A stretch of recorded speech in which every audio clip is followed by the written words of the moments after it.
in, I've realized that a lot of what I struggle with and also has helped me along the way has been knowing and developing myself. It comes down to, what are your values?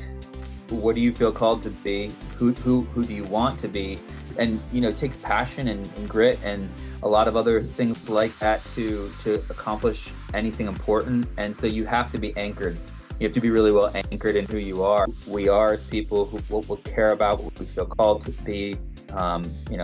What are our faith values and what are the things that drive us, and how do we integrate those into the work that we're doing and do it well. When you're presented with 5 options, you may not know which one to choose. And so it's easy to sometimes look at what might seem like an attractive opportunity, but to forget what's anchoring you. Over time, those are some of the mistakes that I've made, is running after opportunity and then having to pull back because that wasn't us. That wasn't who we were trying to be.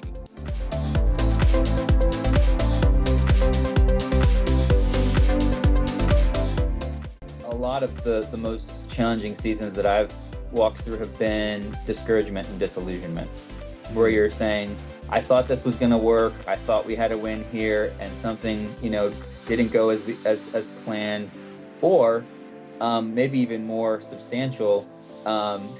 We're having some success, but I'm not sure we're headed in the right direction, and that's the disillusionment part.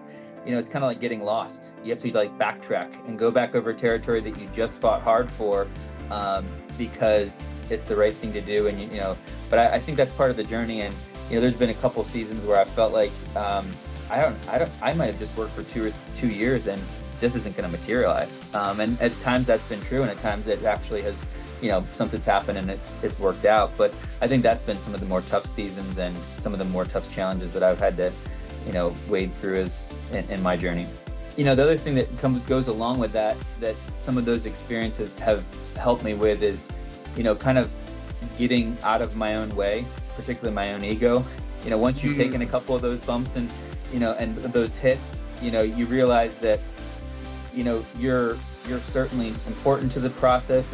It's a privilege to be on the journey, and at the same time, you need other people, and you need the humility that it takes to get through some of those moments, and you learn to listen more because not all the answers are with you.